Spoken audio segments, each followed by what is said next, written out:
Good morning. My name is Bob Middleton, and I'm recording here with a former Marshall employee, Dr. J. Wayne Littles. He and I served earlier together in many things, and I have the honor and pleasure to ask him several questions as we go along on here. Wayne, would you talk to us about how you got to the Marshall Space Flight Center? Well, I graduated from Georgia Tech in 1962 with my bachelor's degrees. I went to work for Rocketdyne in Southern California, working on the engines for Saturn. My assignment was in the H-1 engine department there, and I spent about half my time at Santa Susana working in the test area, which was a lot of fun. I had a great time there doing that.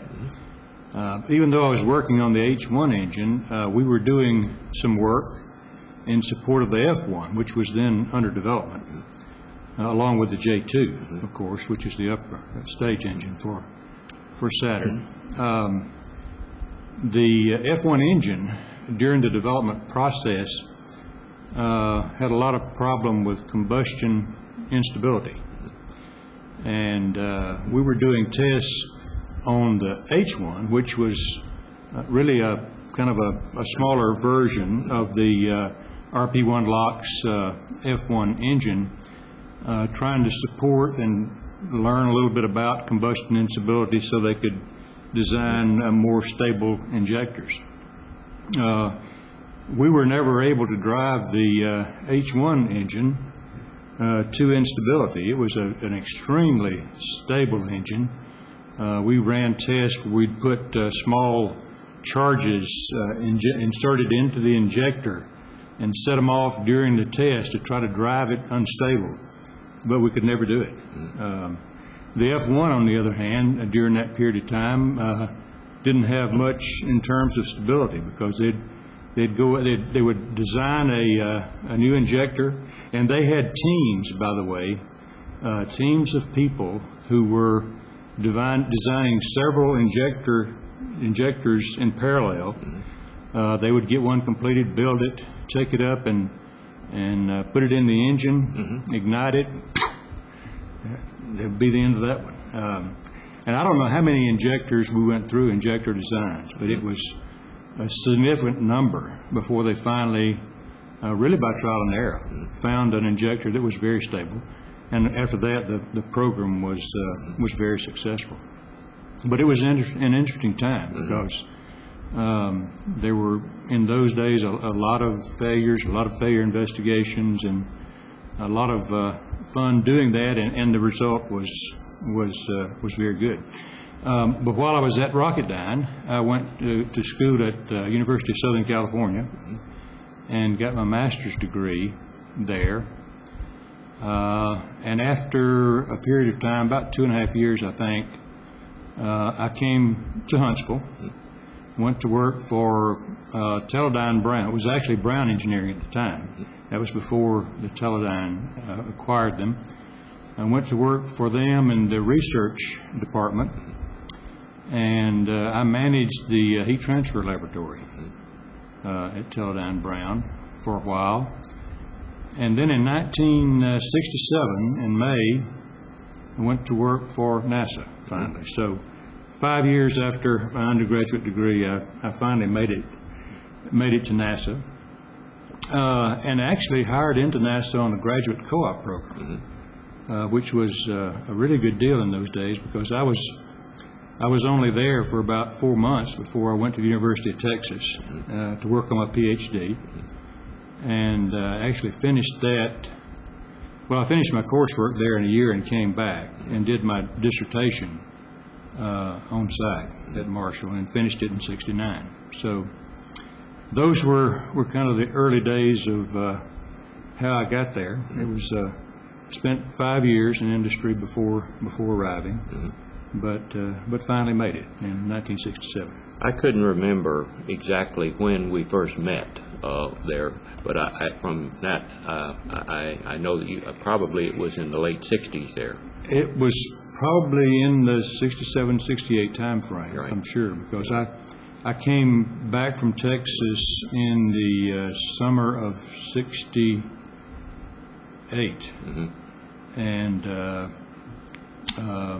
went to work for Charlie Wood, Yes, of course. we both did. Yeah. And in fact, as I was there in that division until we reorganized in, was it 74 or 75? It was after Skylab. I can't remember. Yeah. But then we worked for George Hobson Yes, at that time. yes. One of the things that we missed was getting Charlie Wood to be able to come in here to do an interview. The other thing, as you remember, you were talking about instability.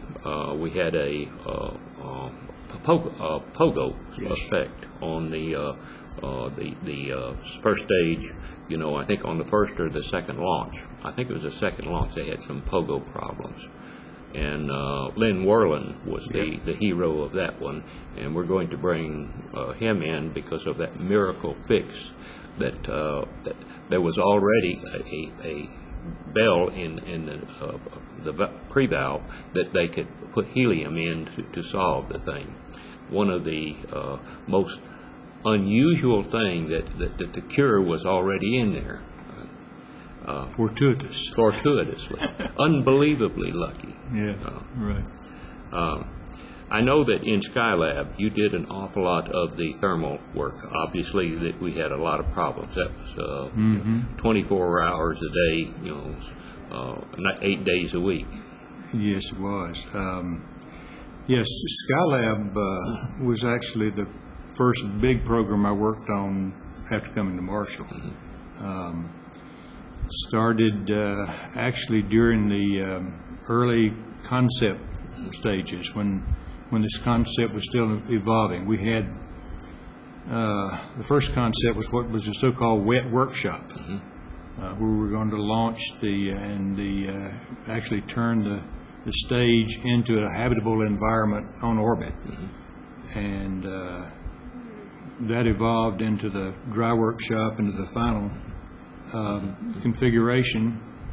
And I was involved in all that, and I was responsible for I had a section at the time. It was the thermal and life support section, and we were responsible for the environmental control system and thermal in the airlock module, and we also were responsible for the thermal integration of the total workshop. So it was a lot of fun for a lot of years, and then, as you alluded to, when we launched, we had significant problems. Those first 2 days after launch were kind of a blur. Well, we didn't know what was wrong. We knew something was bad wrong, but we didn't know Yes. what was doing it. Well, we had, as you recall, we had consoles in the Haas with all of our thermal life support and data, had people sitting at the consoles, and I remember very well, I was standing behind the consoles looking at the data during launch, and as soon as we got to orbit and started getting data on our temperature sensors, and we had, fortunately, a significant array of temperature sensors on the vehicle, a lot of them on the orbital workshop, which we struggled mightily to get, by the way. You probably recall that getting flight instrumentation was always a struggle. We were wanting to add much more than our managers wanted to approve, and we struggled for a long, long time to get a significant array of temperature sensors on the vehicle, and fortunately so, because for a while we were actually flying the vehicle and orienting it with the temperature sensors. But almost as soon as we got into orbit, and I was standing there looking at the data, and all of the sensors that we had, which were supposed to be underneath the meteoroid shield were pegged high. A lot of them were pegged high. And the reason for that was that we had a gold coating underneath that meteoroid shield, which had a very high absorptivity relative to the emittance. Yep. And so it was absorbing energy, not able to get rid of it, and the temperatures pegged. So we knew we had something very anomalous right off, and then before too long figured out that we'd actually lost the meteoroid shield, and with it, of course, had damaged one of the solar arrays that was on the orbiter workshop. It was not able to deploy.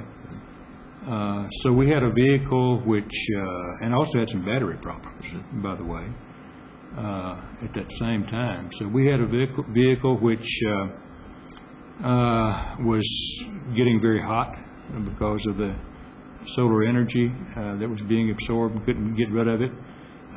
We had battery problems. We didn't have enough power. We were able to get the solar arrays on the ATM deployed without any difficulty, and got one of the wings, solar wings, on the orbital workshop deployed. But we were underpowered. We were high in temperature, a few battery problems. So flying the vehicle and keeping it going was a challenge. I was there a few hours before launch, and then we had the problems. And from the time that I arrived at the Hosk until I left to go home, the first time was 44 hours. So it was a long, long first day.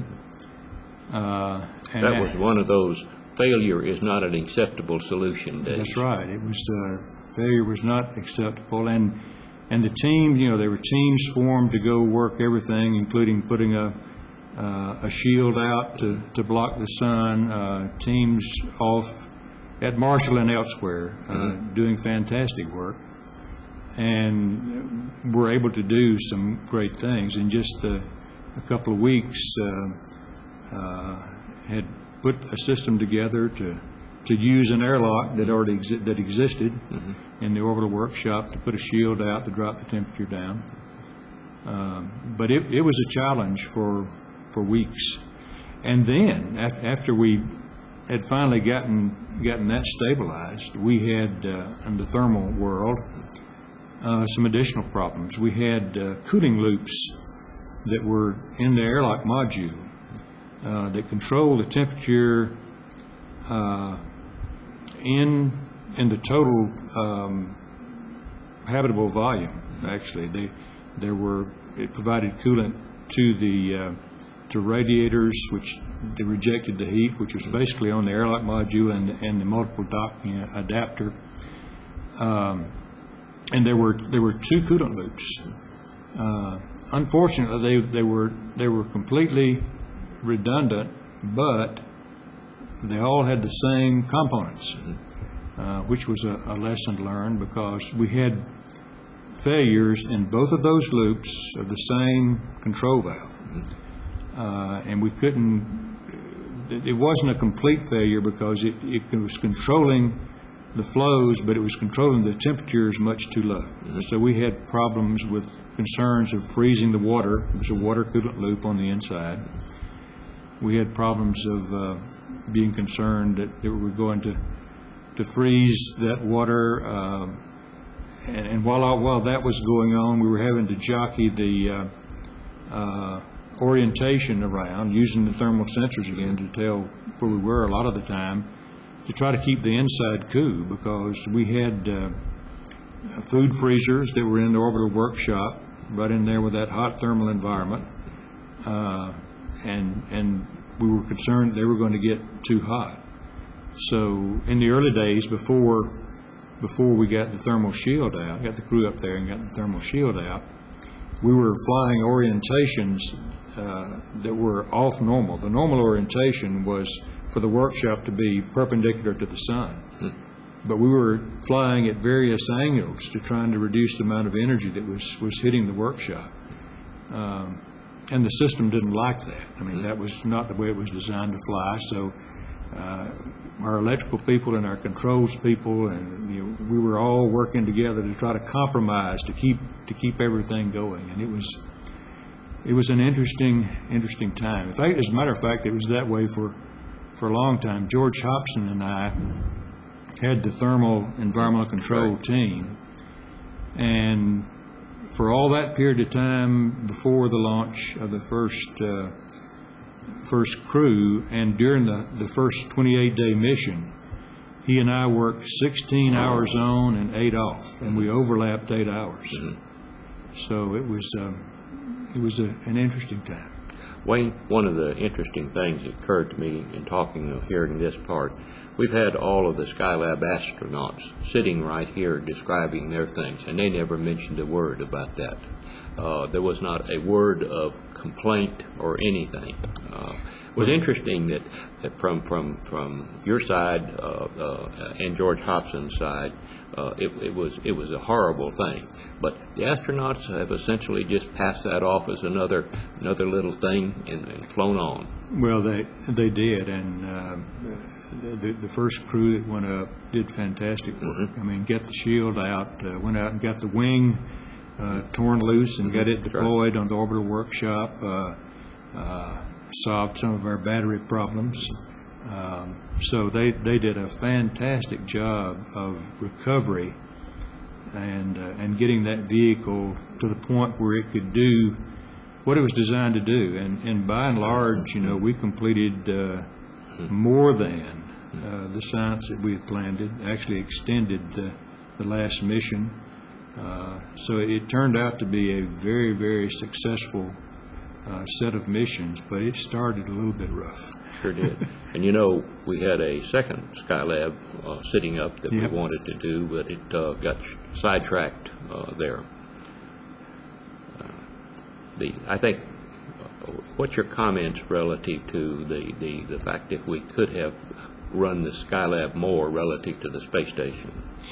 Well, we could have, and I think, personally, I think not doing that was a mistake, because there was so much to be learned. It was such a fantastic set of hardware.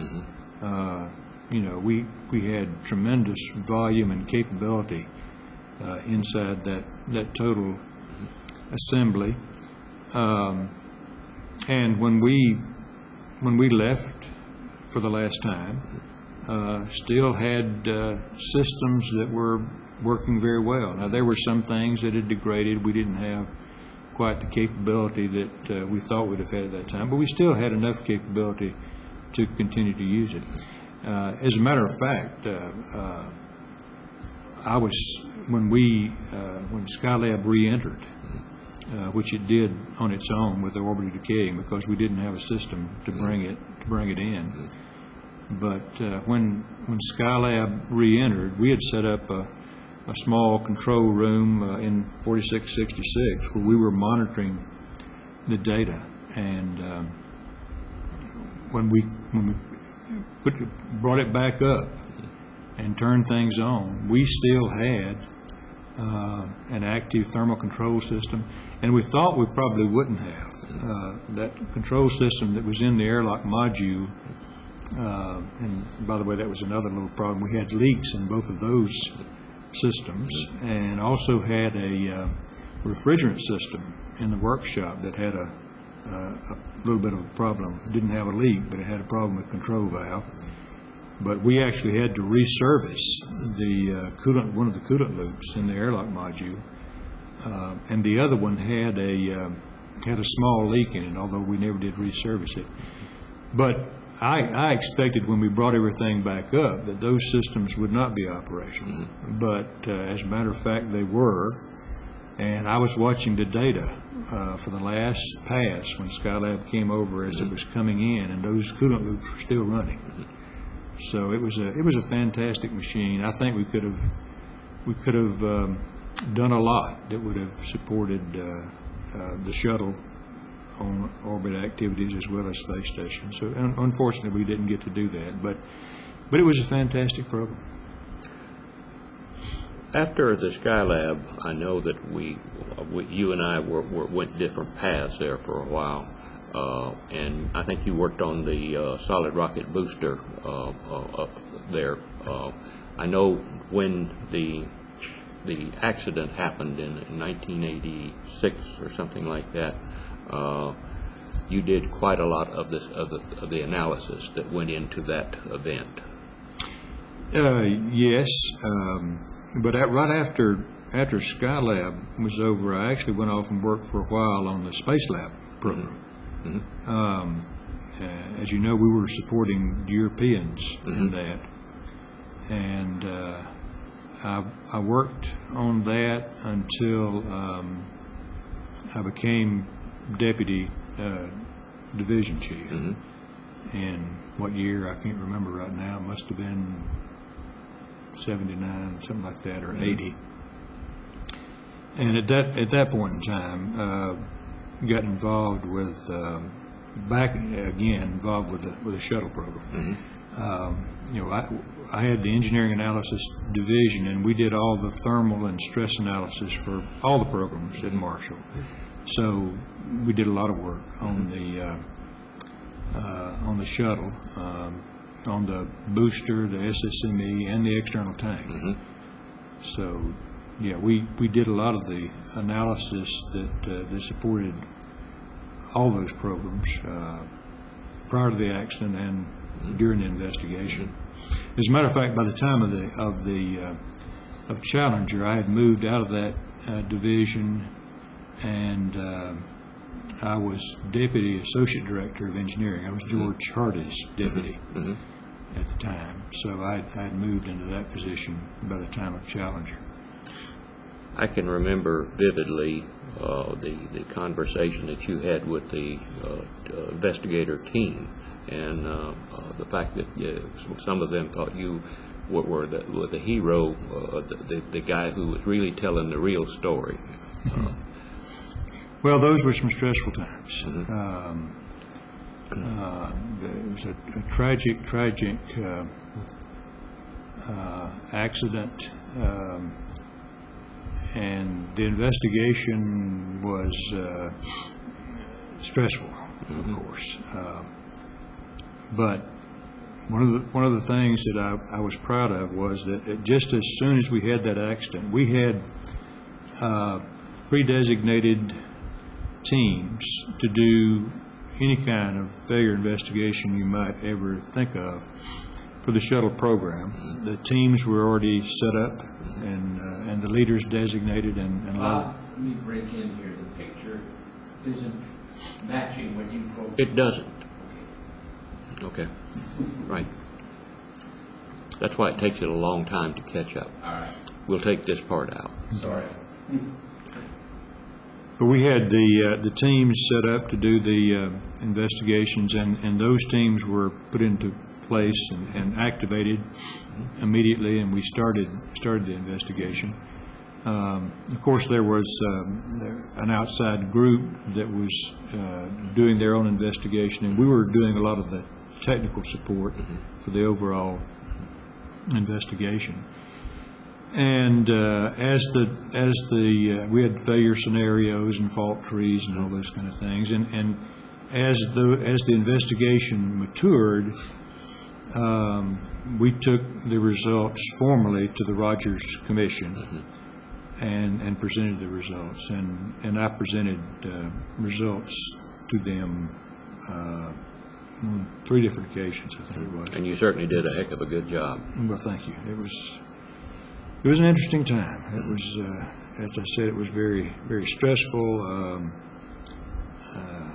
We thought we knew what the problem was relatively early, but we did a very thorough job of going through any and every possibility and making sure we had the right conclusion. Well, you know, at those times, computers were not anywhere near as, let's say, powerful as we have now. That time still was slide rule time to some degree, and the part of that you had to understand whether the slide rule had the right answer or could have the right answer. Would you comment a minute on the evolution of computers into the space program? Well, that's interesting. I first used computers when I was an undergraduate student at Georgia Tech, but the capability was pretty poor, as you well know. And when I was at Teledyne Brown at Brown Engineering in the research department, I really got into the use of computers for the first time. And we were using at the time the UNIVAC 1108, and we were doing thermal analysis of numerous things. And most of the work we were doing was under contract to Marshall, by the way. And we developed a computer program for the request was to have a completely arbitrary shape for a body on the lunar surface, that somebody could plug in the definition of the physical size, contour, structure, and do a thermal analysis for a lunar day. And I put together that program, and at the time, of course, we had punch cards. You know, there were, and this particular program, the boxes those things went in was about 18 inches long, and there were 4 boxes of cards for this program. And the first time we loaded it into the 1108, it wouldn't take it. It kept giving us the message. It would just print it out repeatedly. This program has an irresolvable ambiguity. Irresolvable ambiguity. And I worked with it, had a programmer, and we worked for quite some time trying to figure out what it was. Couldn't do it. Finally got a UNIVAC 1108 expert, and we were confusing the system. We had so many, there was a long string of logic in there, if, ands, and whatevers, and the machine just couldn't take it. So we had to break the program up into 2 different pieces to make it run. But anyway, it was, and it ran almost real time. You put the program in, you come back 24 hours later, and it'd still be running. And that, of course, compared to what we have today and the speed and capability of programs. When I was in the engineering analysis division, and we were doing stress analysis, thermal analysis, fluid mechanics, we were using, Nastran and Cinda and the programs that are still around today, but in forms and with speeds that are so much inferior to what can be done today. It's been interesting to watch the evolution of the capability of the computer, computational field dynamics. In those days, that was in 1980, 81. It was in its infancy, and now the work that you can do and the speed with which you can do it is really fantastic. I have the last 4 or 5 years been doing consulting with both Lockheed Martin and with Boeing, working on Atlas and Delta. And I kind of watched Boeing go through the design and evolution of Delta IV recently. It flew first time last year. And to see the computational capability and the ease with which they can do design and analysis these days, compared to what we did in those early days, is just fantastic. It's one of the things we did then, though, was to qualify, the program to make sure that hey, whatever it said was verified by a test. That's and you have to do that, because machines are going to always tell you what you ask them, and they're going to do it with whatever you programmed into it. If you made a mistake, it's going to give you a mistake. So, using a hand calculation to verify what that computer is telling you is absolutely essential. And if you don't do that, and sometimes our young engineers would forget to do that. but it's something that has to be done, because even with today's capability, there's still a requirement to make sure that you're getting the answer to the question you think you're asking, and it's doing the work the way you think it does. If you don't do that, serious problems. And testing, you mentioned that. The proof of the pudding is always in the testing. I mean, even with the computational capability we have today, you still have to do a thorough, detailed job of tests.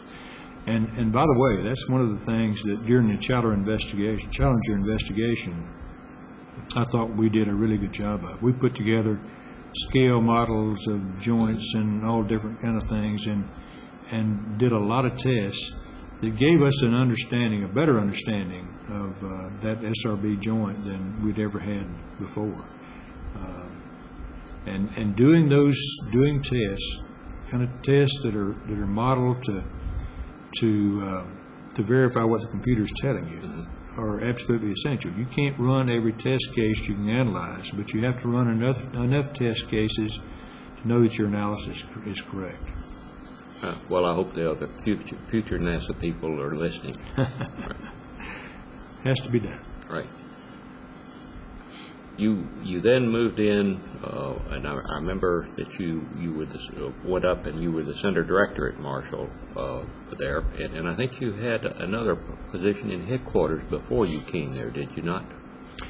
Yes. I kind of came through the chain at Marshall. Started as a section chief, became a branch chief, deputy division chief, and then I moved to deputy director, associate director of engineering under George Hardy. Became associate director of engineering when George moved on to be deputy of S&E. And then I became deputy director of S&E, director of S&E, and then deputy center director. So I kind of moved up through that path, and then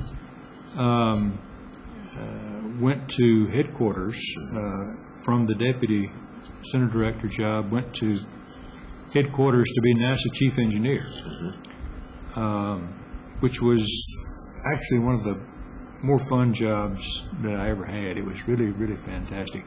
The office of chief engineer at NASA had become non-existent, actually. There wasn't a NASA chief engineer.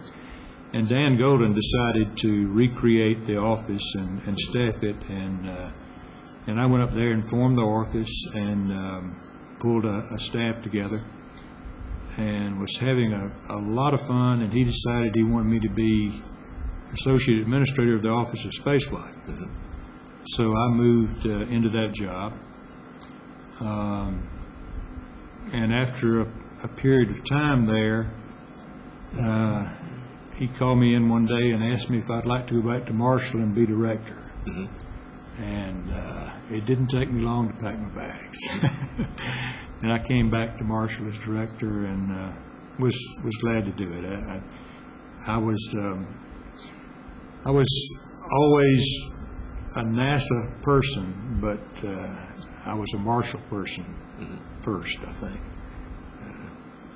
I think we all bleed that same color. Looking back on your career and putting it in the context of people now in both the United States and some other nations, Russia, China, and so forth, are having programs that are going to some degree over the footprints that we laid down there. You got any comments on that? Well, yeah, interesting you should ask that. While I was with NASA, starting in about 92 or 93, can't remember the exact year, we started having significant contact with the Russians after a situation evolved over there that allowed that to happen, and started to get into what they had done in their space program and how they had evolved their propulsion systems. And it was very interesting. And by the way, I continued that after I left Marshall. I went to work for Pratt Whitney in Florida. I ran their liquid propulsion operation in Florida for a while, and in that role had a lot of contact with the Russians. And it was really a continuing contact from about 92, 93 until I left Pratt. In fact, as I was working with a lot of the same people at NPO Energomash. But what we learned early on, and it was substantiated over the years, was that the Russians had focused to a much larger extent than we did on kerosene oxygen engines. You know, we kind of started that way with the H1 and the F1 engine for the boosters. Of course, the J2 was a liquid oxygen hydrogen engine for the upper stage. But after we developed the F1 engine, we almost abandoned that technology in terms of moving it forward and improving it.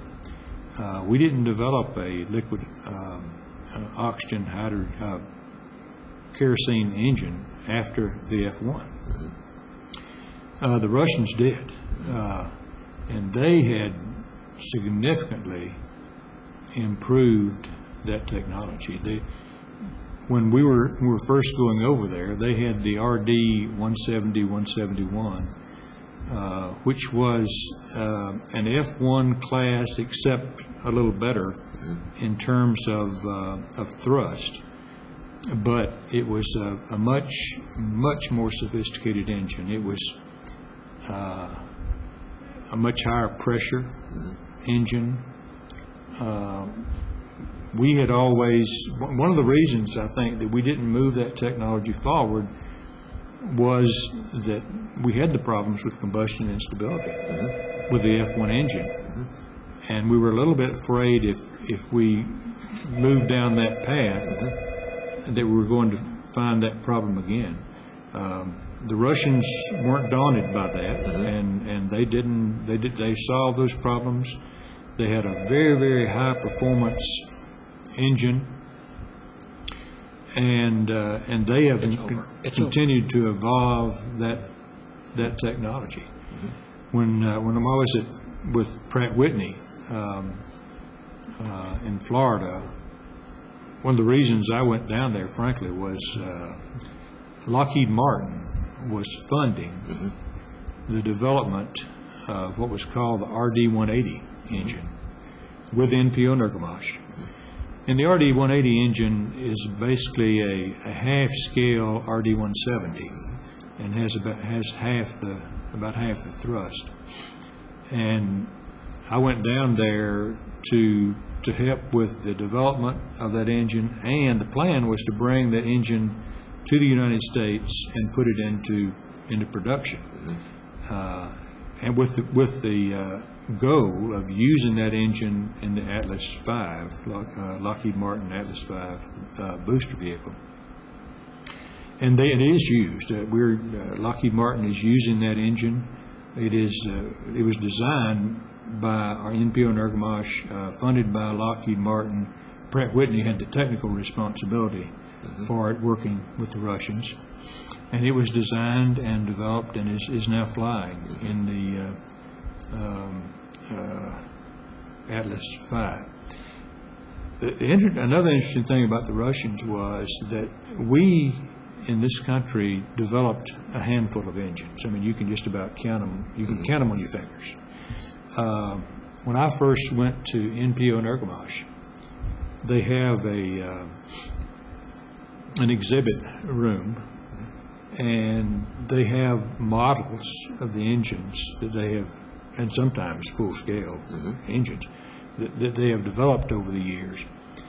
And as I recall, at that time, they had designed and developed something like 55 engines. They had put about half of them into full-scale production. And they would take you around the room, and they started over in a corner with the V2. Started the same place we did. That's interesting. But then they evolved that, and they had many more engines. One of the things that we also talked about for years was using a LOX-rich, liquid oxygen-rich combustion cycle. We never did do that because we were really concerned if when you have a liquid oxygen-rich environment, any kind of spark that you set off by a particle hitting a surface inside that flow stream is disastrous. The Russians overcame that by developing a coating that they coated those critical surfaces with, and they proved that it would work by actually ingesting particles into the engine while it was running with that LOX-rich cycle to prove that their coating would really protect the engine, and it did. But anyway, they had these roughly 55, I don't remember the exact number of engines, and I thought surely this must be all the engines in the world. Until a while later, a couple of years later, I visited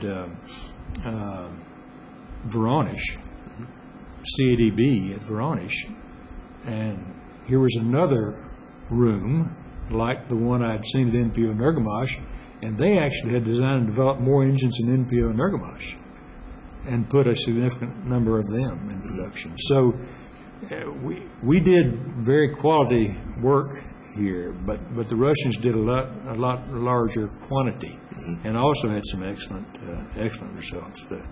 The RD-180 series of engines was a fantastic series. They had and NPO Energomash, by the way, focused on RP1 LOX engines, and Voronezh CADB was more focused on the liquid oxygen, liquid hydrogen engines, and they had an engine that was kind of equivalent to our Space Shuttle main engine, SSME.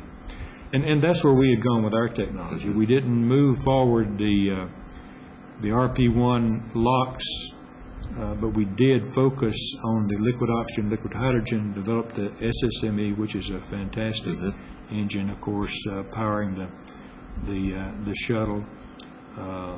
And they did a little less on that side and a lot more on the liquid oxygen, liquid hydrogen. I haven't really followed the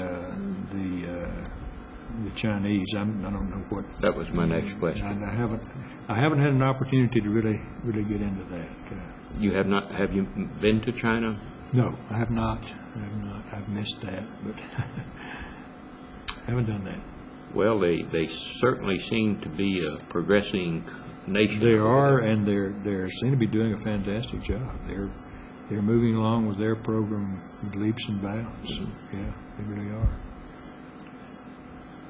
Wayne, in kind of in retrospect or closing on the thing, what thoughts would you want to leave with the let's say the engineers who were our people there for the future in space, obviously? Well, that's always a tough one.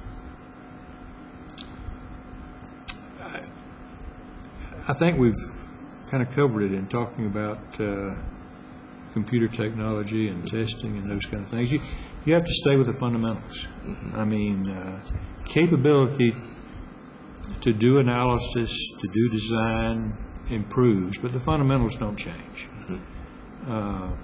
Keeping the fundamentals of engineering in mind, understanding the fundamentals, using the analytical capability that exists, and not just in the areas we've talked about, but across the board in design and development. The capabilities are there, but you always have to make sure that you're using those, remaining conscious of the fact that they're solving the same fundamental equations and doing the same fundamental engineering work that we used to do with slide rules a long time ago.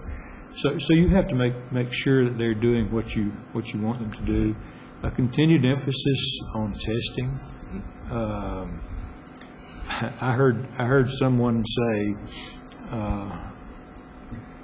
it was in the mid '80s or late '80s. You know, with the advancement of computational calculation capabilities, this individual said, well, one of these days we'll be able to analyze it and won't have to do all this testing. You'll never get there. You don't want to get there. Analytical capability is great, but you always have to do the testing to verify that the analysis is correct.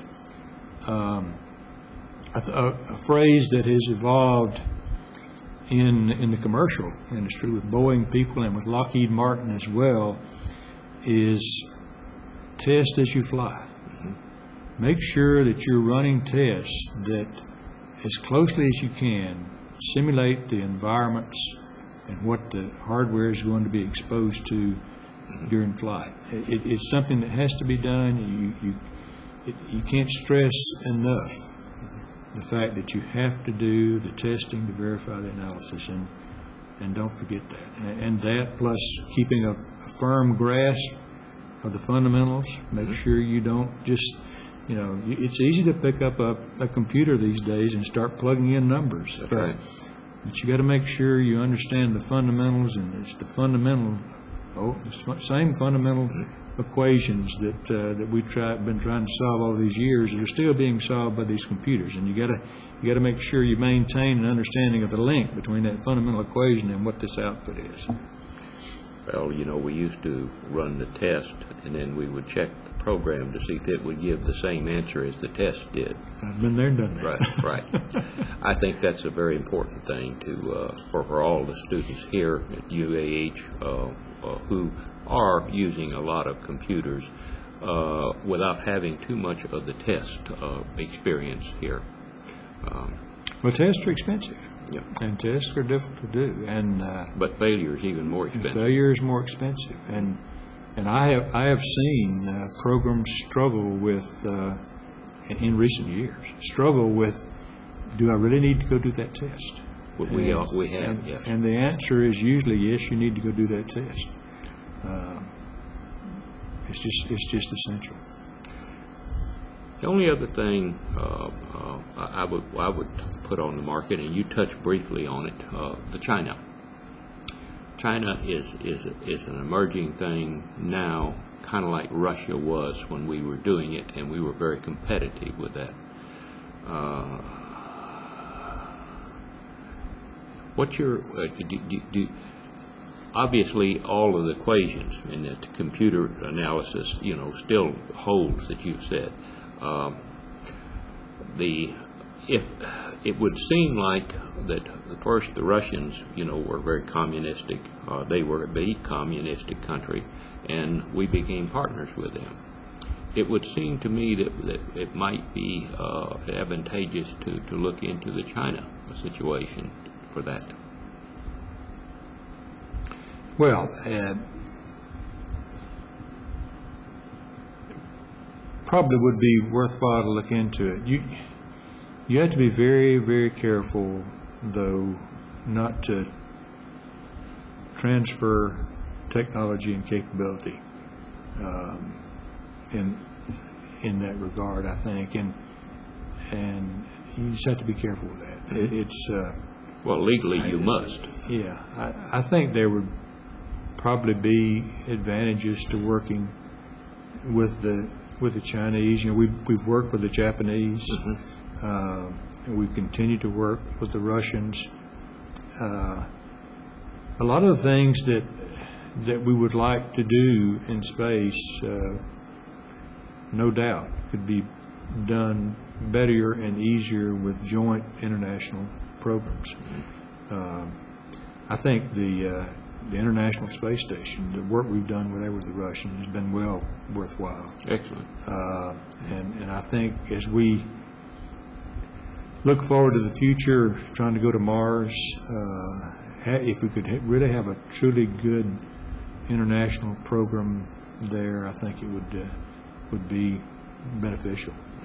There's work enough for everybody to do there. I think it is. Well, have you got any other parting remarks on the end? No, I don't think so. I think we've summarized most of the things that I've been involved with in depth.